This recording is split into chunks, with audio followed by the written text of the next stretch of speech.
TVRI Maluku, jumpa lagi di podcast Ruang Miku, ruang obrolannya admin medsos TVRI Maluku. Kali ini ditemani oleh Miku Esti.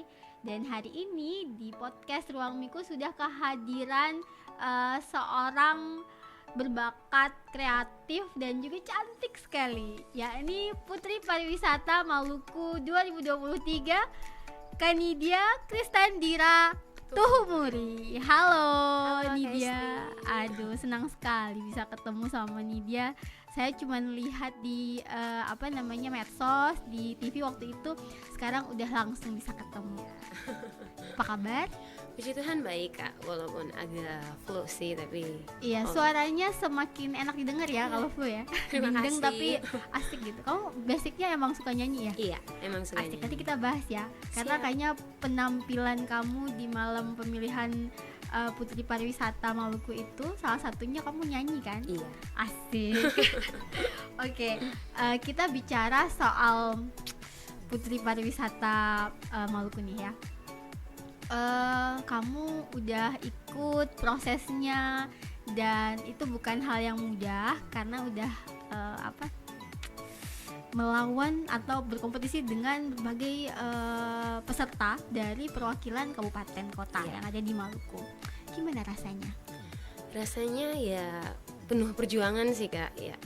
Karena sampai di tahap ini tidak mudah dan semuanya itu pada hasilnya membanggakan.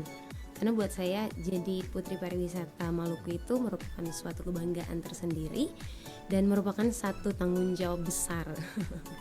Jadi gitu Iya. Kak. Iya. Kamu umurnya berapa tahun sih? 23 tahun. 23 tahun sudah memikul tanggung jawab yang begitu besar ya. Iya. Mantap.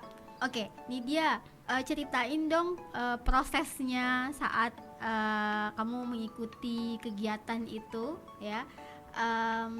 Karena saya dengar-dengar sebelumnya kamu juga pernah mengikuti pemilihan duta bahasa. Iya. Iya, nah itu coba ceritain sedikit gimana prosesnya. Iya, untuk prosesnya sendiri, kalau duta bahasa itu kan ada seleksinya. Sedangkan kalau untuk Putri Pariwisata sendiri, saya kan merupakan perwakilan dari Kota Ambon dan diseleksi pribadi sih, lebih diseleksi. Artinya kamu tuh direkomendasikan Iya, ya, karena mereka tahu nih kapasitas Nidia seperti apa. Jadi dalam proses rekomendasi itu juga saya diwawancarai dari pihak kota. Kemudian setelah disetujui ada persiapan juga. Persiapannya itu menyangkut dengan belajar dan berdiskusi bersama tentang pariwisata. Kemudian persiapan fisik dan ada juga video-video profil yang disiapkan, foto-foto. Dan selanjutnya sih lanjut ke provinsi. Itu emang udah bawa nama Kota Ambon kan Kak. Jadi harus benar-benar menguasai apa aja nih yang ada di Ambon pariwisatanya. Kemudian apa aja yang mau saya bawakan dari Kota Ambon untuk diperkenalkan di Maluku gitu Kak.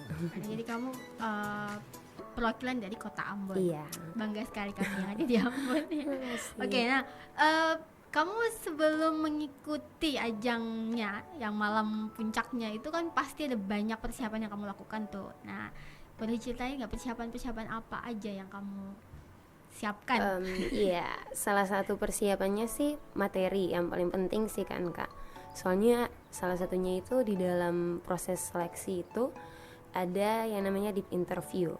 Di situ pengetahuan kita juga diuji, jadi otomatis terkait dengan materi-materi pariwisata itu harus dikuasai. Kemudian selain itu persiapan untuk malam bakat, karena kan malam bakat juga merupakan salah satu penilaiannya.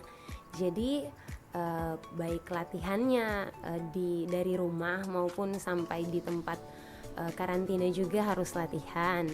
Kemudian selain itu juga public speakingnya dan kesiapan diri aja sih Kak, mentalnya juga. Karena kalau ngomong gini kan bisa gampang nih, tapi kadang kalau sudah sampai ke ajangnya itu kan adrenalinnya sendiri itu kan berbeda. Sekali, iya. iya. Jadi emang mentalnya juga harus lebih siap. Oh, banyak sih, ya. berdoa berarti ya? Iya. Pastinya calon pendeta punya doa yang berbeda gitu ya, sama orang biasa sih, gitu. semua orang punya doanya itu sama aja. Sama sih, aja. kayak. Salah saya. Tergantung ketulusan Betul. berdoanya. Karena Iya. ini pemirsa harus ada hintnya bahwa Kanidia meskipun mengikuti pemilihan Putri Pariwisata, tapi juga background ilmunya adalah ilmu teologi Kristen Protestan. ilmu teologi Kristen Protestan. Jadi beliau ini adalah calon pendeta loh, lagi proses calon pendeta ya. Iya. Nanti pasti banyak orang tuh yang tanya, apa hubungannya teologi dan pariwisata? Iya. Kamu jawabnya gimana? Emang banyak sih Kak yang tanya, loh kok dari teologi bisa ke pariwisata gitu. Tapi sebenarnya saya ingin out of the box juga sih.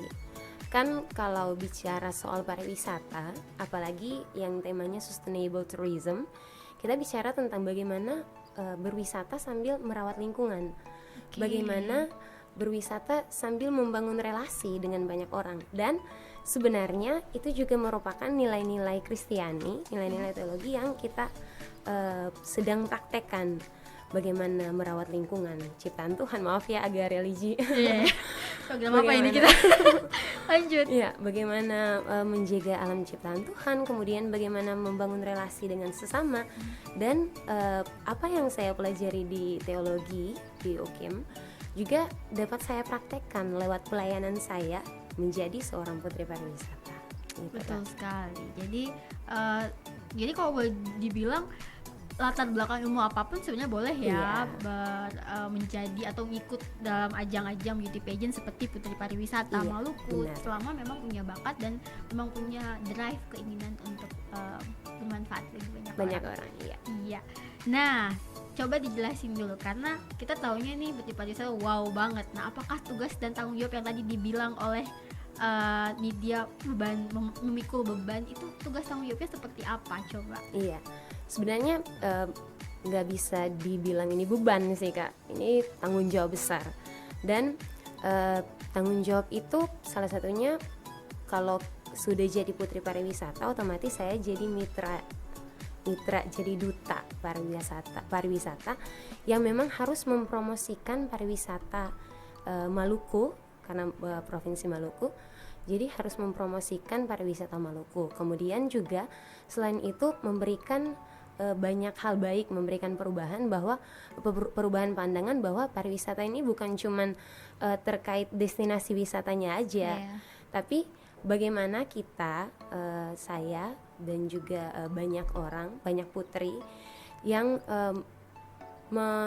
menyosialisasikan bahwa pariwisata itu bukan cuma destinasi wisatanya saja, tetapi bagaimana kita berwisata sambil menjaga wisata itu. Jadi bukan cuma berbicara tentang wisata, tapi juga keindahan lokalnya, sejarahnya, budayanya. Nah, itu ciri khas yang harus diperkenalkan kepada banyak orang melalui Putri Pariwisata ini. Ini bicaranya udah bukan kayak Putri Pariwisata, udah kayak Menteri Pariwisata aja sih. Gitu ya. Kamu ada keinginan tuh jadi Menteri Pariwisata gitu. Oh, ini jadi pendeta sekaligus Menteri Pariwisata. Dipanggil sama presiden. Karena terlihat banget memang harus public speakingnya bagus dong. Jadi Putri Pariwisata ya, memsosialisasikan tadi ya. Apa yang berbeda dong? Mungkin kamu bisa memberikan informasi ke kita apa yang berbeda setelah kamu menjadi putri pariwisata, karena pasti ya meskipun sebelumnya juga duta bahasa ya, tapi pasti ada perbedaannya dong. Tapi kamu bisa sampaikan ke kita setelah pesan-pesan yang berikut ini.